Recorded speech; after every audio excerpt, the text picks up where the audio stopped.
그 마음을 바치고 공양하라. 우리들은 세상을 살아가며 느끼는 것, 얻는 것, 마음에서 올라오는 것, 이 모든 것들을 자기화하기를 좋아합니다. 내 것으로 만들기를 좋아합니다.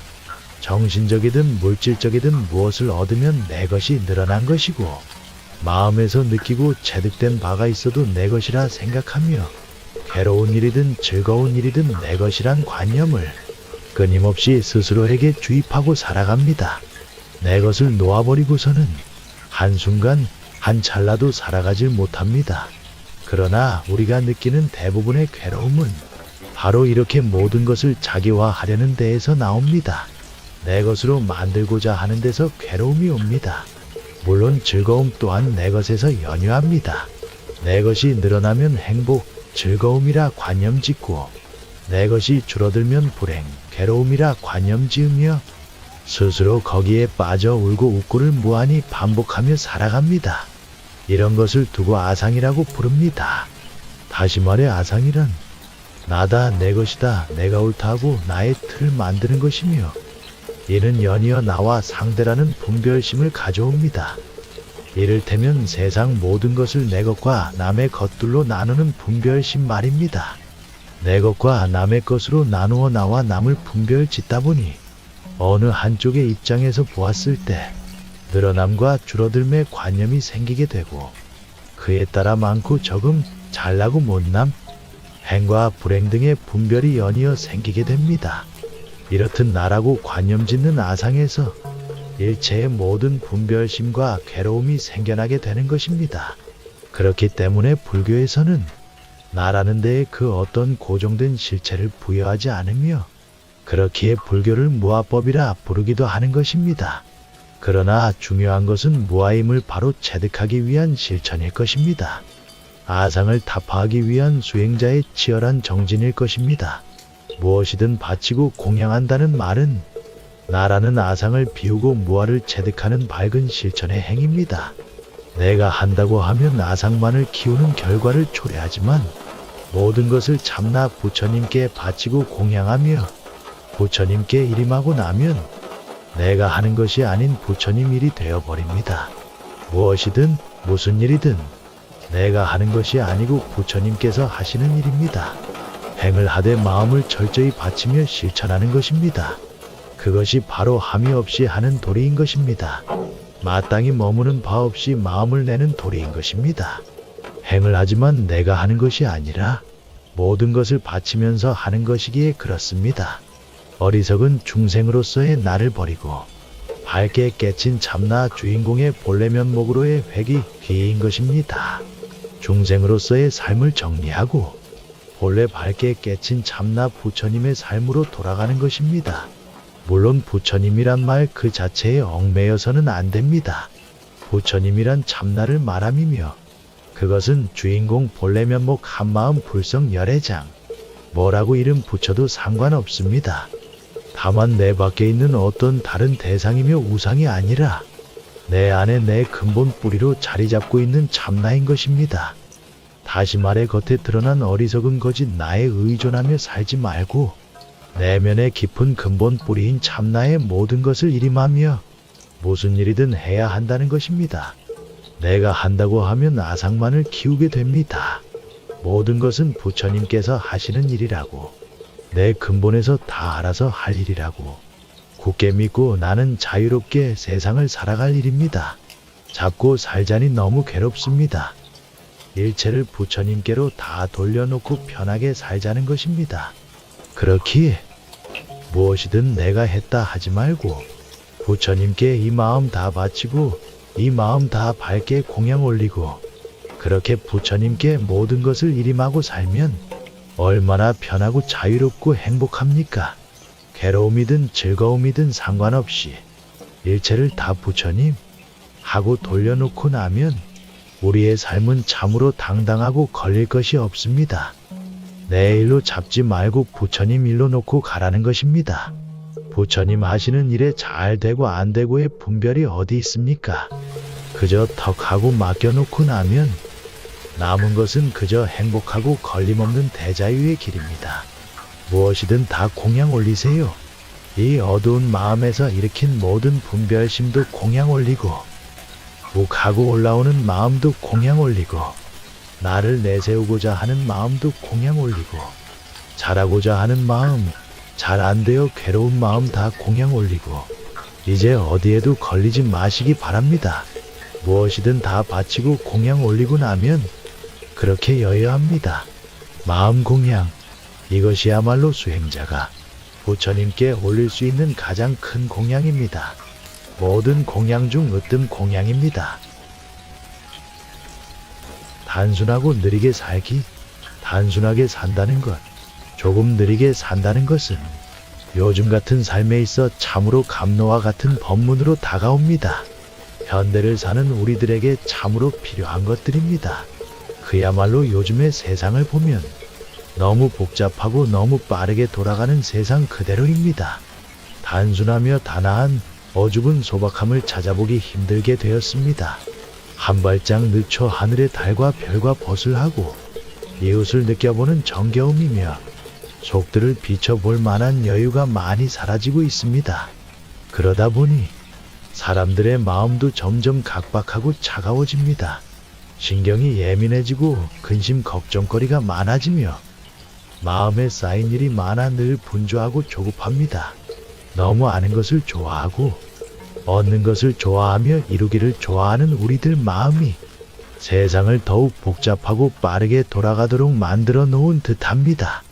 본래 우리 마음의 바탕은 한없는 고요이며 텅 비어 있음이고 아는 것이 없고 얻을 것이 없으며 이룰 것이 없는 그저 있는 그대로 온전하고 평화로운 자리라고 합니다. 그러나 언제부터인가 우리 삶의 목적이 아는 일, 얻는 일, 이룰 일로만 가득 차 온통 우리 마음이 복잡하고 바빠지게 되었습니다. 본래 참의 자리를 외면하니 그렇게 번거롭게 되었습니다. 우리는 외부적인 것들을 채워가기 위해 허겁지겁 빨리빨리를 외쳐대며 복잡하고 분주하게 살고 있습니다. 그러나 내면의 깊이를 채울 수 있기 위해서는 단순하게 조금 느리게 삶을 영위할 줄 알아야 합니다. 외부적인 것들은 자극적인 잠깐의 행복, 순간의 쾌락을 가져다 주지만 내면적인 채움은 고요하여 당장에는 알 수 없더라도 가랑비의 옷이 젖듯 은은한 향기로움으로 우리 삶의 뿌리에 밝은 깨침의 양분을 가져다 줍니다. 단순하다는 것은 외부적인 경계들에 복잡하게 얽매이지 않는다는 말입니다. 집착함이 없어야 단순해질 수 있습니다. 집착을 놓고 살면 우리의 삶은 저절로 질박하고 순진해집니다. 집착이 없기에 이루고자 함도 바라는 바도 없기 때문입니다. 얽매여 집착하지 않으면 마음의 일이 없어집니다. 번잡한 일 속에서 벗어나게 되면 저절로 단순해집니다. 단순한 사람은 애써 머리를 굴리지 않으며 그러다 보니 마음과 행동이 그대로 하나가 됩니다. 애써 치장하지 않기 때문에 거짓을 만들 것도 없습니다. 마음이 순수해지면 단순한 한마음 일으킴에 법계의 마음을 감동시킬 수 있게 됩니다.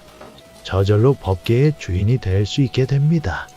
단순한 사람은 의도하지 않기에 함이 없이 모든 것을 할 수 있으며 나아가 본래 마음자리, 그 텅 빈 지고의 단순과 하나가 될 수 있습니다. 단순해야 살기가 쉬워집니다. 복잡하게 사는 만큼 힘겹고 버겁고 괴로운 삶을 움켜잡게 되며 단순하게 사는 만큼 청한청랑 맑고 향기로운 삶, 본래의 삶에 가까워집니다. 또한 조금 느리게 산다는 것은 애쓰지 않고 마음의 짐을 다 놓고 산다는 것입니다. 짐진 것이 많을수록 삶이 바빠집니다. 마음의 일이 적어야 한 발 늦춰가는 여유가 생겨납니다. 분주하고 바쁜 가운데는 마음을 놓치기 쉽지만 느리게 사는 가운데 속들을 챙길 수 있는 여유가 생깁니다. 빨리빨리는 현대인들의 공통적인 습이 아닌가 합니다. 하루가 다르게 돌아가는 바쁜 세상이다 보니 그 세상에 뒤지지 않으려는 마음이 더욱 우리의 삶을 바쁘게 만들어 놓았습니다. 그러나 빠르게 사는 것만이 세상과 함께 가는 것은 아닙니다. 사실 우리의 삶을 가만히 관찰해보면 별로 서두르지 않아도 되는 일에 분주함을 많이 봅니다. 정말 분주해서가 아니라 습이 그렇게 몸에 배어있는 듯합니다. 빠르게와 느리게의 차이는 사실 거의 없다고 보면 정확한 견해일 것입니다. 우리 눈에 보이는 차이는 빠르게와 느리게의 차이가 아닌 우리네 분별 짓는 마음의 차이가 아닌가 합니다. 빨리빨리 허겁지겁 사는 모습엔 정신이 없습니다. 요즘 같은 세상엔 한 발 늦춰가는 것이 더없이 아름다운 일입니다. 앞만 보고 달리는 것이 최고인 듯 하지만 수행자는 이따금 뒤도 돌아볼 줄 알아야 하며 더 중요한 것은 앞뒤를 챙기기보다 조금 느린 마음으로 지금 여기를 온전히 챙겨나갈 수 있어야 합니다. 지나간 뒤에 뒤를 챙기고 오지 않은 앞을 걱정하기보다 조금 느리게 현실을 온전히 살아갈 수 있어야 합니다. 이렇듯 앞뒤가 끊어지게 되었을 때 조금 느려 보이는 것이 더 빠른 길임을 알 수 있을 것입니다. 나아가 조금 느리게 산다는 것은 나와 남이라는 분별을 놓고 경쟁하지 않음입니다. 빨리빨리는 저 혼자서 성립할 수 없습니다. 상대와의 또 세상과의 경쟁에서 이겨야 한다는 강박관념이 우리의 삶을 더욱 빠르게 만들어 놓았습니다. 상대를 밟고 일어선 성공은 어리석은 성공입니다. 그것은 법계의 이치에서 보면 오히려 실패이기까지 합니다. 나와 상대라는 분별을 턱 놓아버리고 나면 그래서 나와 남이 모두 하나가 될 때 성공도 실패도 이기고 지고도 없는 것입니다. 조금 느리게 산다는 것은 상대에 비해 빠르고 느린 그런 분별 속에서의 느림이 아닙니다. 일체의 분별이 끊어진 속에서 느릴 수도 있고 빠를 수도 있는 그런 느리지 않은 느림을 의미합니다. 분별 없이 텅 비게 되면 빨라도 느린 것이며 느려도 빠를 수 있습니다. 다시 말해 늘 여유로워 마음이 느려야 한다는 말입니다. 조금 느리게 사는 이는 항상 고요하고 평화롭습니다. 아무리 큰 폭풍우 같은 경계 속에서도 밝게 깨어있는 느린 걸음으로 여법하게 걸어갑니다. 마음에 바쁜 것이 없으니 늘 안팎을 관하며 마음을 챙기고 살아갑니다. 한 발 늦춰 자신을 되돌아보는 여유를 잊지 않습니다. 세상의 발빠른 경쟁의 대열에 동참하여 치열하게 싸우기보다 오히려 느린 지혜로 모든 분별과 경쟁을 잠재웁니다. 단순하게 조금 느리게 눈 맑은 수행자는 그렇게 살아갑니다. 세상과 타협하지 않고 세상에 물들지 않고 휩쓸리지 않으며 당당히 무소의 뿔처럼 가야 할 길만을 무섭게 찾아서 갑니다. 그렇잖아도 바쁜 세상 우리 생활 수행자마저 단아함과 조금 늦춰 갈 수 있는 여유를 외면한다면 세상은 더욱 빠른 속도로 지쳐가게 될 것입니다. 단순하게 조금 느리게 그러나 꾸준하게 정진해 나가는 밝은 수행자 됩시다. 침묵으로 걸러진 말. 이렇게 조용한 산사에 살면서도 많은 사람을 만나고 관계를 가지게 된다. 찾아오는 사람도 많고 또 내가 찾아가 뵙는 분들도 있고 이런저런 일들로 늘상 사람과의 만남이 잦아지게 마련이다. 사람들을 많이 만나게 되다 보니 말이 많아질 때가 종종 있다. 하지 않을 말을 하게 된다거나 말이 헛나오거나 후회가 되는 말들을 많이 하고 돌아오는 길은 마음 한 구석이 쌓은 것이 허한 느낌을 지울 수 없다. 그런 일이 있고부터는 사람들을 만날 일이 있으면 먼저 잠깐 동안 내 마음을 관하고 내 입을 관하게 된다. 만나는 시간이 길어지거나 덩달아 내 말이 길어진다 싶으면 바로 내 입을 관하고 말을 관하려고 한다. 분명 말을 관하게 되면 헛말이 줄어들고 그만큼 허물도 함께 줄어들게 되며 그런 침묵과 절제의 대화를 하고 나면 몸도 마음도 싱그럽다. 사람을 만나도 말수가 적거나 대화 가운데에도 오랜 침묵에 익숙한 사람을 만나면 참 믿음이 가고 든든하다. 그런 사람과는 함께하는 것만으로도 충만하고 편안함을 느끼게 된다. 그런 사람은 말이 없으면서도 은은하고 향기로운 침묵의 언어, 소리 없는 소리의 가장 강력한 언어를 안으로 움트게 하는 사람이다. 그런 사람은 이따금 끄집어내는 한마디에서도 큰 신뢰가 쌓인다. 그런데 그와 반대로 말이 많은 사람은 그 말에 믿음이 가지 않고 말과 함께 사람까지도 가볍게 느껴진다. 말이 많은 사람과 함께 하는 것은 번거롭고 불편하기 그지없다. 내가 아는 사람들 중에는 말하는 것을 삶의 가장 큰 행복으로 아는 사람이 몇몇 있는데 말이 시작됐다 하면 끝날 줄 모르고 계속되는 말 앞에서 듣는 사람은 참으로 힘겨운 고행을 해야 한다. 많은 말은 힘이 없고 헛헛하며 조금 심하게 말한다면 흡사 사기꾼 같은 느낌을 지울 수 없다. 말의 양은 그대로 허물의 양과 비례하기 때문 하기야 그런 사람도 나의 소중한 스승이다. 말 많은 사람을 만나고 나면 난 내 속들을 몇 번이고 더 비추어 보고 내 말의 습관을 자꾸만 돌이켜 보게 된다. 그러면서 나의 말하는 일상에 대해 좀 더 반성하고 면밀히 지켜보리라는 원을 쌓는다. 그러고 보면 꼭 어떤 특정한 사람을 정할 것도 없이 대부분 사람들의 일상을 가만히 관찰해보면 그다지 하지 않아도 될 말을 참으로 많이 하고 산다. 절제되지 않은 말, 거친 말, 속이는 말들이 자연스러운 용어가 되어 넘쳐나는 세상이고 심지어 그런 교묘한 술수의 말들을 잘 뱉어낼 수 있어야 성공하고 능력 있는 사람으로 인정되는 세상이기도 하다. 말이라는 것은 모름지기 내면에 걸러짐이 있어야 한다. 알아차림의 필터로 인연따라 불쑥불쑥 올라오는 내면의 숱한 언어들을 침묵으로 걸러낼 수 있어야 한다. 입이 가벼우면 따라서 생각이 가벼워지고 행동이 가벼워져 경계에 닥쳐 금세 울고 웃고 휘둘리는 일이 많아진다. 입이 그대로 온갖 화의 근원이고 번뇌의 근원이 되어 우리를 얽어맨다.